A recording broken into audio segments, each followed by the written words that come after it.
It's an absolute pleasure to be with you all here today. We're excited to join into a conversation for episode 0 of Tag Your It, which is our newest podcast brought to you by the Advocacy Group.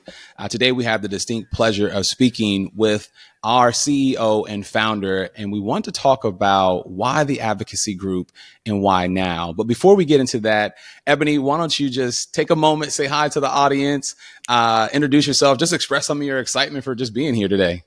Hey, everybody. It is wonderful to be here. I'm excited to be sharing the heart and the vision of what the Advocacy Group is, what we do, and what our mission is. So should I share a little bit about me? Yeah, sure. Absolutely. Take a moment. Tell them a little about yourself. Give them the Cliff Notes version because I know there's a lot to you.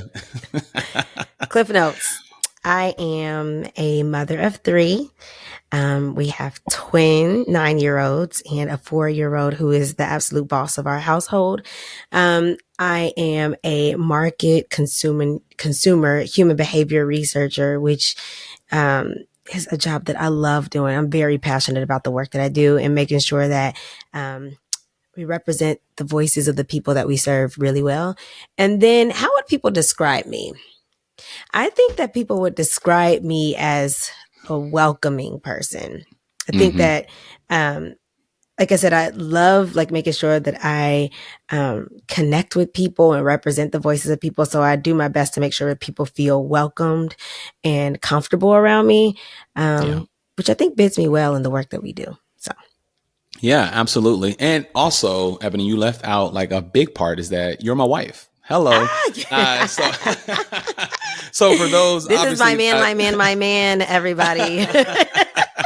So with this being episode 0, I think it's fair and square for us to lay down some foundation when say hey, we are a husband and wife tandem here leading the Advocacy Group. This is a vision that Ebony has brought forth, and I'm just thankful to God to be a part of it. So with that said, we got those things out of the way. I wanted to jump in, Ebony, and talk about, the Tag Your It podcast, right? Brought to you by our company. Tell the listener a little bit about what they can expect from this podcast. What are we going to be talking about here? What are some of the things that we want to get into while we're here? I think we want to make sure that we are utilizing this platform to bring light to some of the realities and the experiences of some underserved community groups. There's a lot of conversations going around in other spaces about this, but really, is it based on fact? Or is it really based on opinion? And so opinions are fine, but I really would love to utilize this space as a platform to discuss different points of view with facts to ground us in empathy and with research also to ground us. So what data do we have? What information do we have? What do we know that's true about culture? What do we know that's true about history that could bring some real empathy and connection? Yeah, absolutely. No, that's good. That's great.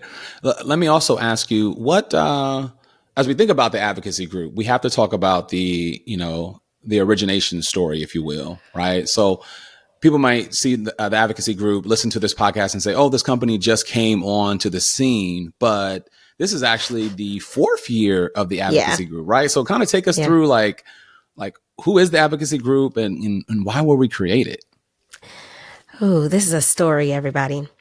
Honestly, I think that this was a well in me that started as we began to see more and more social unrest occur within the United States. I think social media has done a thing where we've had more eyes and more access to a lot of the things that's happening in the world, and a lot of things that have put all of us up against each other, right? And so back in 2018, I think I had cried enough. I had seen so much online, and I had been so severely grieved with the state of our nation, quite honestly.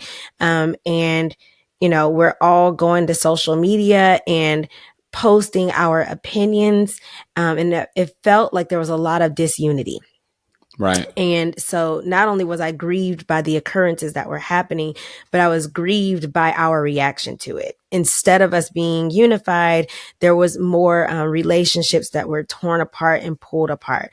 And so honestly, in my grief, I went to prayer and I asked, like, God, like, surely there's more that I can do than put another hashtag on Instagram that's going to cause even more hurt because Right. I'm seeing more people that I know and love being this, divisive.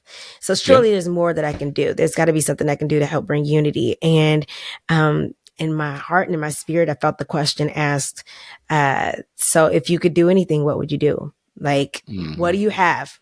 What can you do with what you have? And Yeah. I was like, okay, well, I am a researcher. Like, I know how to do that. I know how to connect with people. I know how to empathize. And it's like, well, what can you do with that? I'm like, well, I did an internship where I connected with, politicians in the corporate space that I was in who actually could make a difference. And it's like, well, what do you do with that? And so then I realized, like, okay, I could take my expertise of knowing people and serving as the liaison of people and consumers from research.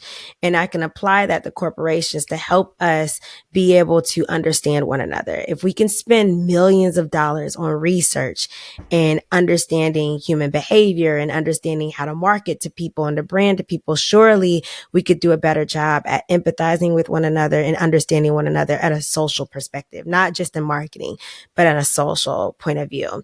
And so that is really how the advocacy group was born. It was in this moment of grief and prayer that actually said, like, we can do something with the skills that we have. And so that's where we are. We're really here. Our mission is to be a catalyst for change and unity. But the way that we do that is by helping us put our money where our mouth is and understanding people better. That's awesome. Like, thanks for taking that time to kind of share those specifics, because I think sometimes you can see things and not know the true backstory of it, right? And not know kind of the woeful nights that an individual may have gone through when they've started a company or started a business. And this seems like it had not just like, hey, I want to start a business, but a lot of intentionality, seems like a lot of prayer. And I'm going to say not seems, I know, obviously being here firsthand to see it. I think the other parts of this too is that I'll share just as a bit of an input is, before the advocacy group started, you and I had talked quite a bit about, transitioning to something a little bit more meaningful than just a traditional 9 to 5. Right. And though it wasn't what we would have signed up for ourselves, COVID happening, obviously, and then the company that you were currently working for at that time, making some cuts, and you being a part of those cuts. When it happened, we didn't see it initially like, oh, this is the immediate opportunity. But or rewinding back to a conversation that we had weeks before, you were actually laid off from that job, we had said that the Lord himself was going to have to purge us from something before we stepped into that next season. Right. And so I'm reminded of that bad thing being the catalyst, if you will, for what was next, right? With something that was like, wait, where's our income coming from? We're a dual income family, yada, yada, yada.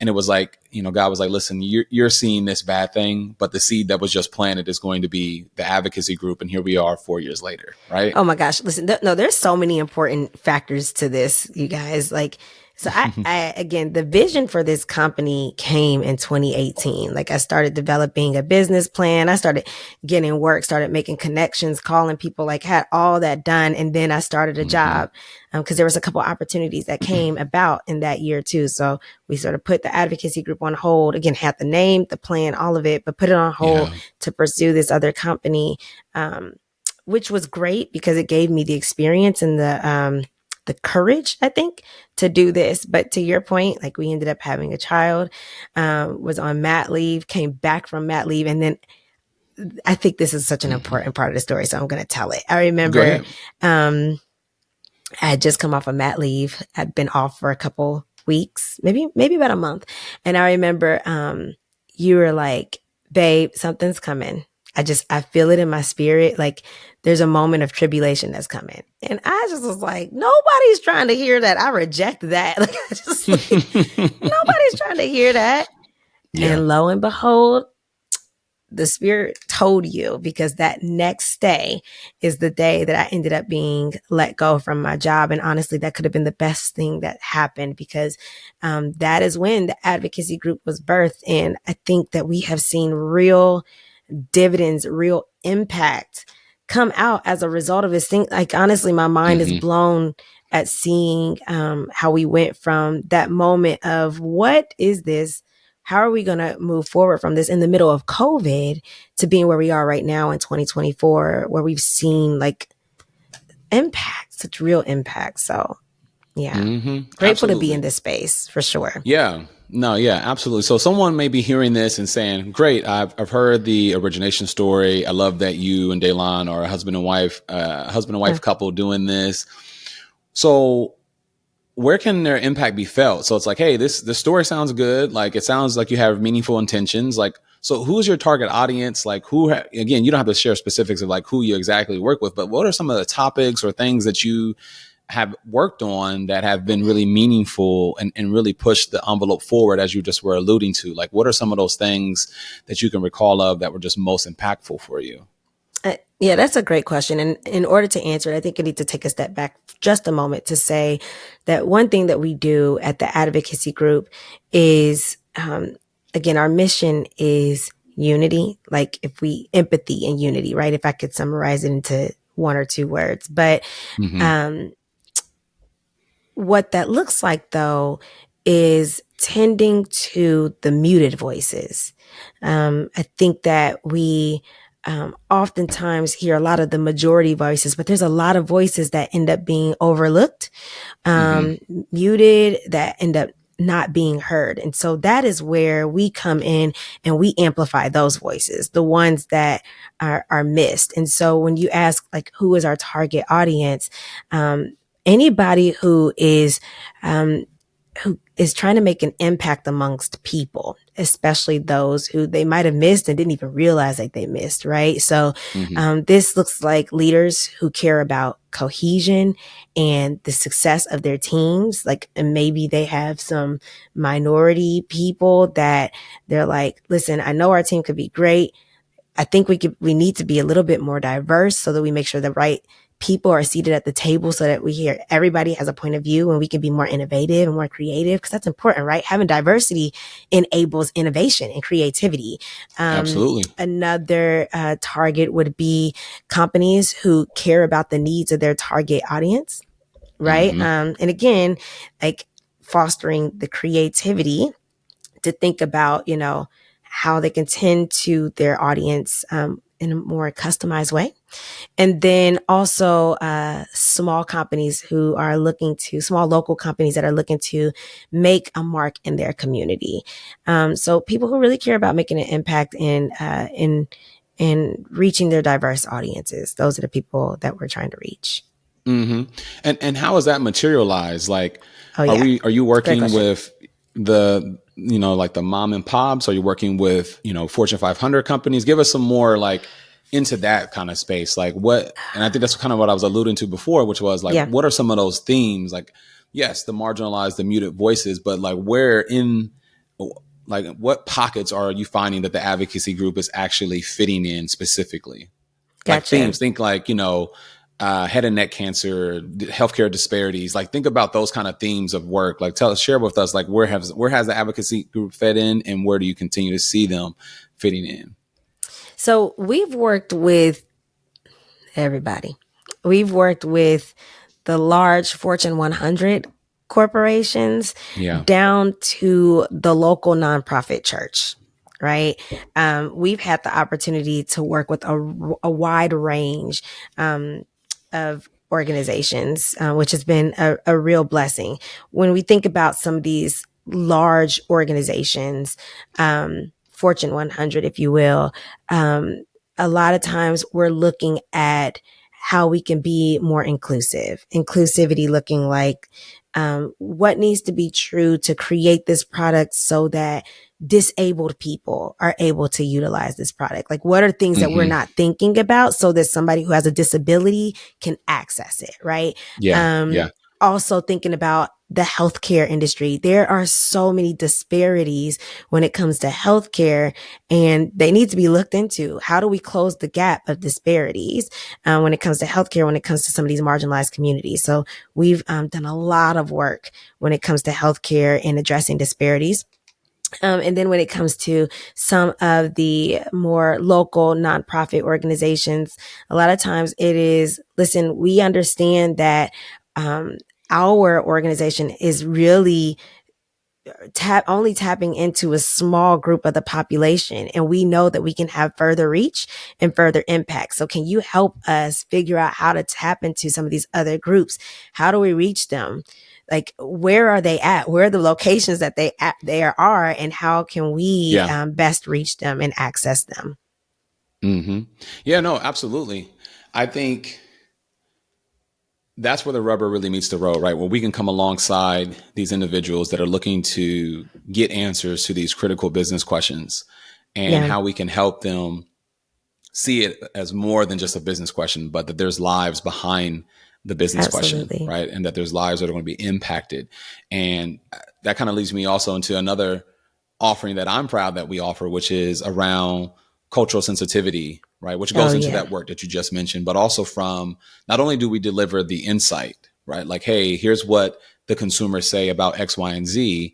We also can put that into something that's really compelling with an immersive workshop, Yep. training, and then ongoing coaching.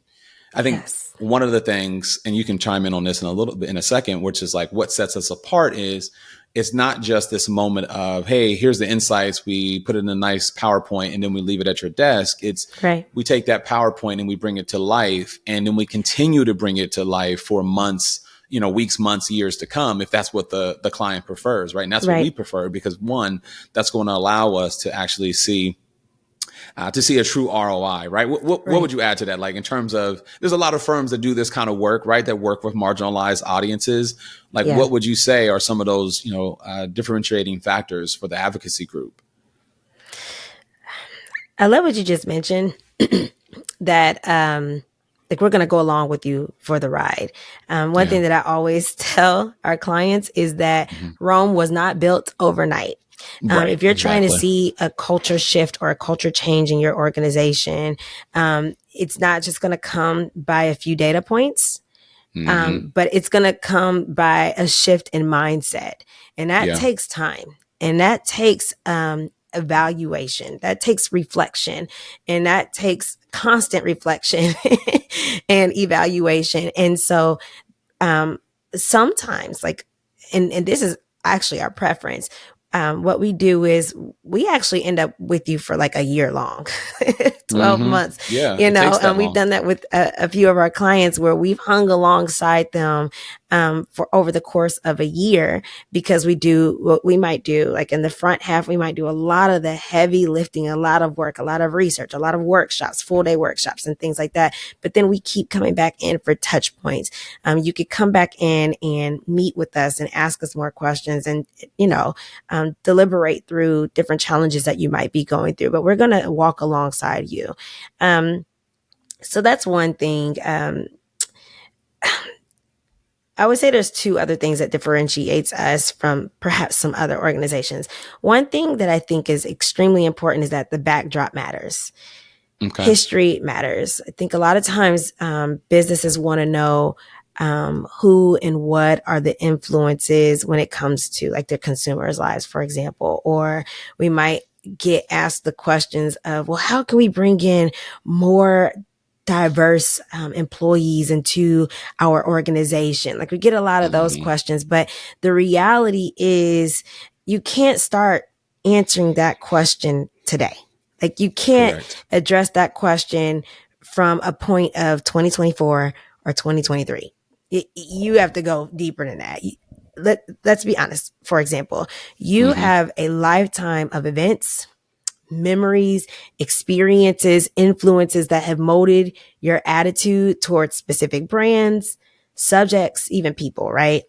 a Mm-hmm. lifetime. This is even real for marriage, right? A lot of times when people say like, you're not just marrying the person today, you're marrying their family, you're marrying their, everything that they grew up with. We're two completely different individuals where we have to come and be married together. Well, the reality is it's important to understand the backdrop and everything that Mm-hmm. influenced them coming up to this point. Because I think that when you do that, it allows for a stronger connection. It Yep. allows for better empathy and even better advocacy. You can go to bat a little bit better because you understand the heart of what they're experiencing just a little bit better. So, I think that's another differentiator for us. We aren't going to start it today. We're not going to just start at the business question, but we're going to pull back the layers to understand the entire holistic view, even if we have to go back some decades. That's what we're Mm-hmm. going to do. Yeah, Um, absolutely. Oh, go does ahead. that Go answer ahead. your Go ahead. question? Yeah, no, absolutely. You gave a more than enough context. I think it really paints a picture of what sets us apart, and it is understanding the backdrop. It is coming alongside. It's all those things that I've personally seen in this business come to life, and that we hope you, the listener, are beginning to get a picture of what it is that we offer, and how we make those things come to life for our clients that we support. So I want to transition into everything that we've been articulating. It seemed really like thoughtful and a bit like triumphant, and a lot of good things are happening right now, and that have Mm-hmm. happened for the advocacy group in the past. But Okay. there are, with any business, and especially in this kind of business that specializes in amplifying the voices of marginalized audiences, there are challenges. And so I'd like for you to, share with the listener a little bit about, like, what are some of the biggest challenges that we face in this work? Like, how do we navigate some of that resistance and skepticism? And for context, like, here in 2024, this work of marginalized audiences, DEI, all these different things are being, lumped into a very, very dangerous space. And Yeah. we are in this space as it relates to hearing those voices. And so for you, Ebony, like, how do we navigate that? Or let's start first, like, what are those challenges? And then how are you navigating that? Or how do you prepare our team to navigate through those things? That is an excellent question Yeah, that's why I get to because I ask think them. right now, I think that's an excellent question because honestly, I think that we're in a space of whiplash right now. I think Okay. like after the death of George Floyd, it was like everything was go, go, go, go, go. Diversity matters, diversity matters. And now Correct. it's like the backlash of it where it's like we should all be colorblind and everybody like we've come so far. It's just Mm-hmm. quite the opposite, right, of that. And so honestly, that's a real challenge to help people understand it. And I to help people understand the importance of the underserved voice, the importance of the minority voice. So that Mm-hmm. honestly is, I think, on a macro level, that is a challenge because there were organizations and groups and spaces that you know called it a priority at one point, but then is it really a Mm-hmm. priority because now that Mm-hmm. maybe social spaces, maybe because politics are calling it something different now you're Mm-hmm. shifting. So then it brings the question like, well, how big of a priority was this really for you? But the Yep. real fact is, again, when you have unity amongst all your people, you're especially when you're thinking about your employees and you're thinking about your consumer target, the reality is it brings more creativity, it brings more innovation, it brings more cohesion within an organization, and that helps the bottom line. So I'll say that. Another thing that I think is a challenge is sometimes we get the question of, like, when we are speaking to the underserved, muted voice, sometimes we'll have clients say, like, well, how is this experience different from what we hear from the rest of the population? Like, it sounds the Mm-hmm. same to me. Right. But the way that I address that, the way we address that is typically one of two ways. We go back to the backdrop because in many cases, we all do want the same thing, right? We all want to be wanted. Like we Right. all want to feel seen and understood and valued, but how that comes to life and how It's that's different. manifested, Hmm. or even what that means at the deepest level could vary depending on the people group that you belong to or Oh that you're yeah. talking to. So the backdrop is important. Okay. So then the second thing is, when we do our studies, most of the time, not just our studies, but our workshops as well, we make sure to have at least two members from our team involved. We take our role, I said this earlier, we take our role as advocates and liaisons very seriously. So we do our best. Hmm. Oh, my, my AirPod came out. Okay. Can you hear me? Okay. Yep.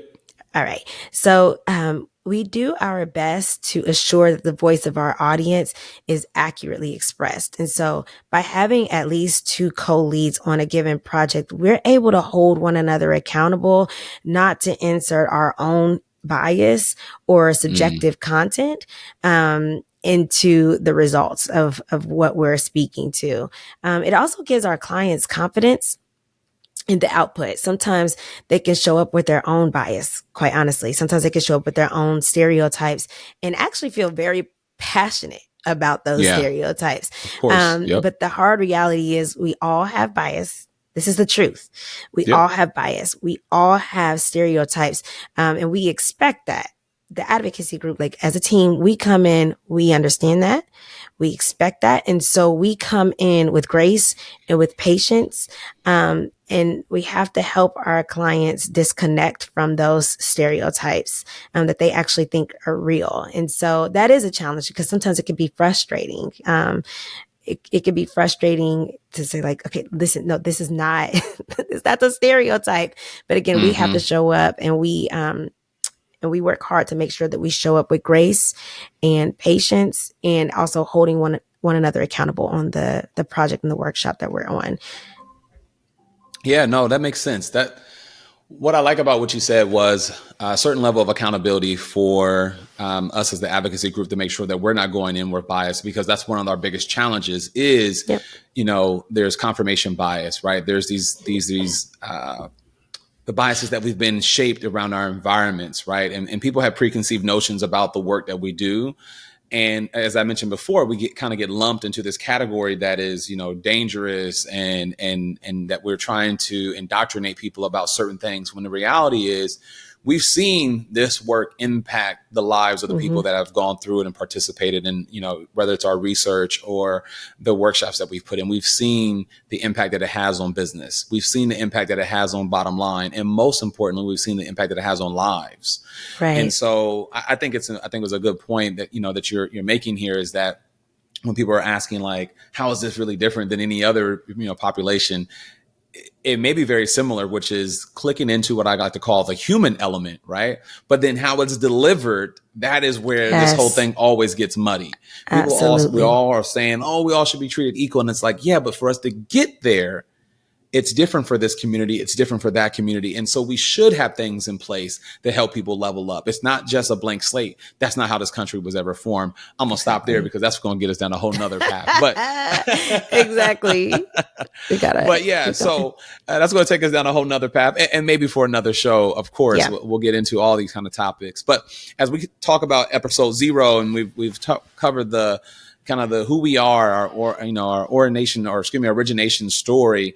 I also wanted to give you an opportunity to give some advice to leaders, people who are just starting to look to prioritize this work around, being inclusive, right? Around diversity within their organizations. Like, how can they overcome their own anxieties around what's even happening right now? Or what would you recommend in that space for them to, what's that first couple of steps that they can do if you would share something like that with them?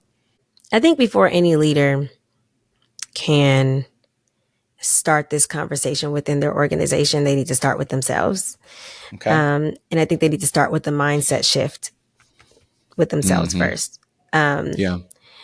so that the motivation is pure, if we're honest. I like that. And so one way I think that happens is thinking about what it feels like to be an outsider.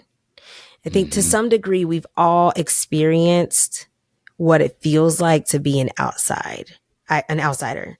Um, we've all walked Hmm. into a room before where we felt like, am I supposed to be here? like, Yeah. like, are these my people? Like, oh my gosh, I feel like a fish out of water. Like, we've all felt like that one way or another. Or maybe if we haven't felt Absolutely. like that, like let's say if you have kids, for example, like you Hmm. think about that for your kids when they go into different spaces. Like, are they safe or do they have people that like them? Are those kids being nice to my kid? Is that teacher treating my child right? Or maybe a loved one. Right. Yeah. Listen, I'm being honest. I think Yeah, that of we've course. all felt like being on the outside before. And so I think that we have to ask ourselves the questions, or leaders should ask themselves the questions. What do you wish someone would have done to make you or your child feel seen? Or what do you Hmm. wish they hadn't done so that they felt seen and not overlooked? Like, think about how perhaps you were hindered in that experience, and what could have helped you thrive in that moment. Or even think about like Yeah. um, how you could have, like, what were some of the things that held you back, right? I think about I think about occasions where I felt like I didn't belong or I wasn't seen. I didn't perform my best. In Yeah. fact, I was hindered a lot. And then my, the ratings and things like that that came out showed it. And I'm like, I know there's so much more in me. So think about that. And I think that I'd encourage that as a first step to getting into the mindset as to why this is important and being able to relate to that importance.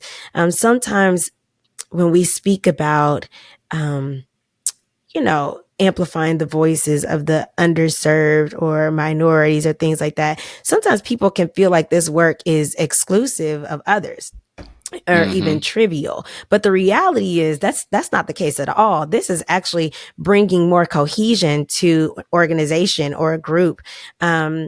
And again, it helps us to perform at our best. And so, leaders, I would just say, like, this would really help if you could get into that mindset, if you can Hmm. empathize with that, um, and you can understand why that's important for your team or some of the employees that might be struggling in their place of work.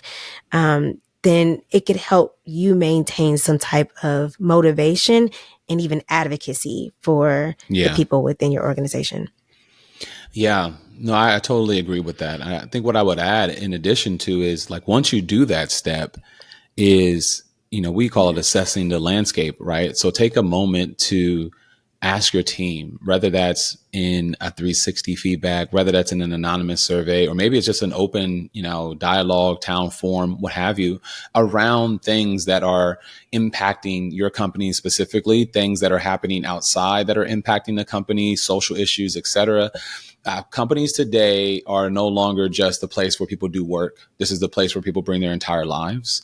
And so, as a Right. leader, as an individual that is responsible for teams or responsible for culture, those conversations have to be had, and you have to build those in to how you show up as a leader. And yes, as Ebony said, the first step is you have to have that man in the mirror, woman in the mirror look, and then go out with it, right? In other words, how are you going to have those same kind of thoughtful questions that you ask yourself? How are you going to ask those to your team to really identify what are some of the pain points? Where are some of the gaps?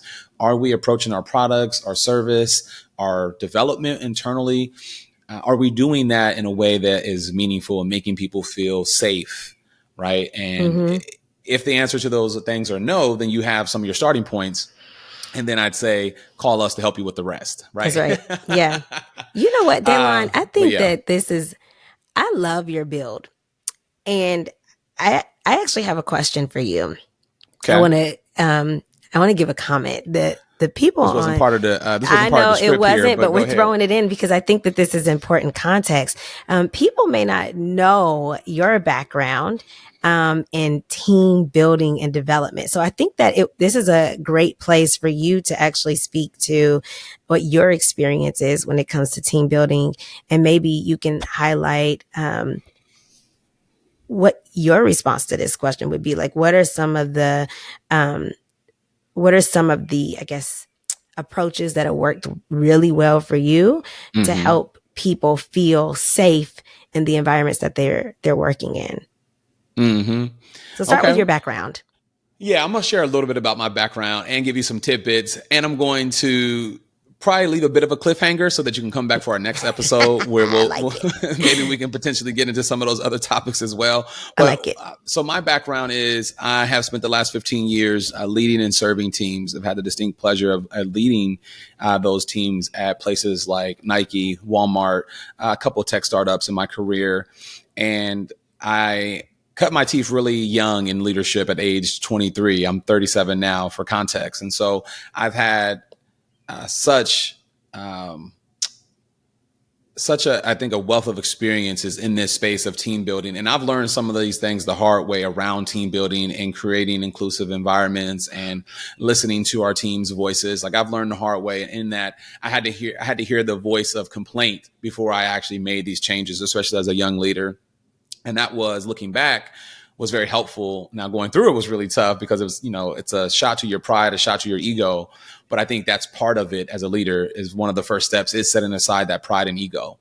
Like, yes, you might have the highest That's title in the good. building, but that highest title in the building just means you should be serving the most. Wow. And when you are in service to your team, it really transforms this dynamic of like, I'm the boss versus it now becomes like, I'm the head servant. Right. And I think setting aside the ego and setting aside that pride is the first step that I would recommend to anybody looking to build a team, build that camaraderie, because that's going to lead you into what's called vulnerability. And then vulnerability, your team is going to see that and they're going to be like, whoa, like, and people, when I had this moment, it was transformative. People are like, you're just more loose. You're not so uptight, even though the business is going 100 miles an hour and there are things to go do. And these arbitrary goals that the company has set of keep getting higher and higher, you've become more relaxed. And it's just because I feel like I was able to tap into the human element of this whole thing, that people aren't numbers. People are humans. And so they Mm-hmm. have black, white, and gray. And sometimes Yeah. I like to err in the black and white. So long story short, like I said, a bit of a cliffhanger. I would say get the ego and the pride out of it. And sometimes that's going to happen for you very abruptly. Someone's going to tell you that you need to get rid of it. And then hopefully Man. you can have that look in the mirror though and say, where in my work am I being too prideful? Where am I not asking enough questions? Where am I not doing enough due diligence? And let that be the stair steps, if you will, to talking about, team building and just creating inclusive environments. I think that is the advice that I would give you to prioritize team building, inclusiveness. It starts there, and it's going to lead to a journey that I think is going to produce a wonderful ROI for you and your team. So, but yes, that was not a part of the Daylon Pritchett, agenda. everybody.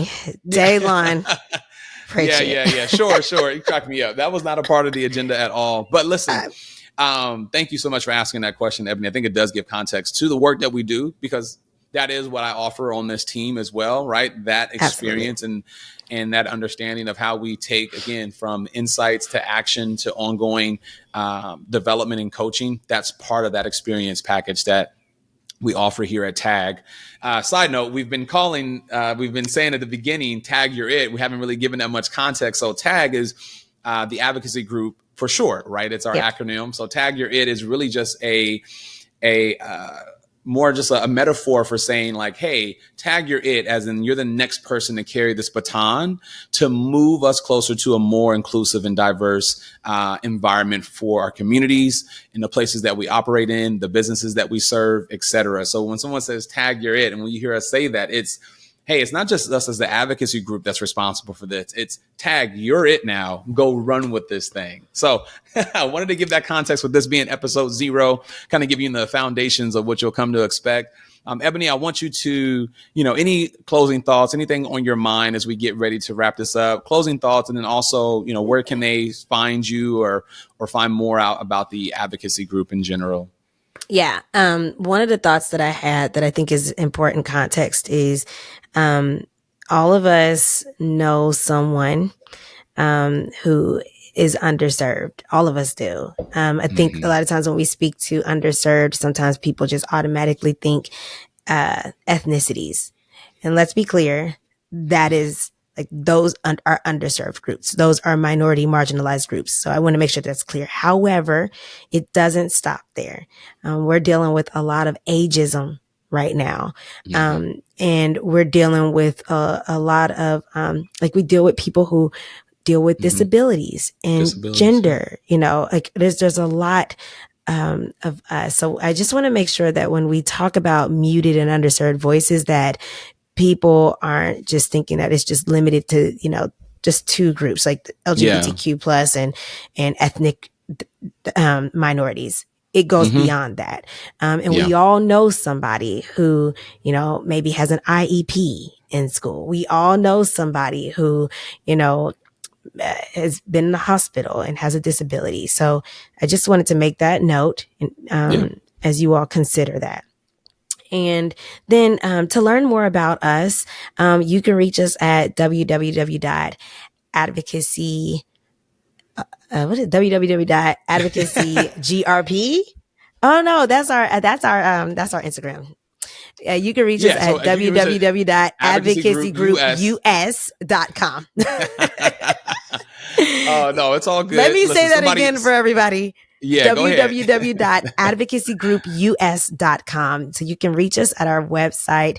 Also, we do have an Instagram and LinkedIn. Our Instagram is Advocacy GRP, and on LinkedIn, the Advocacy Group. But then you also know me, Ebony Pritchett, and I'm just really looking forward to engaging with you. I think that this is still a very important conversation. I love sitting down and talking with people, even if I don't agree with them.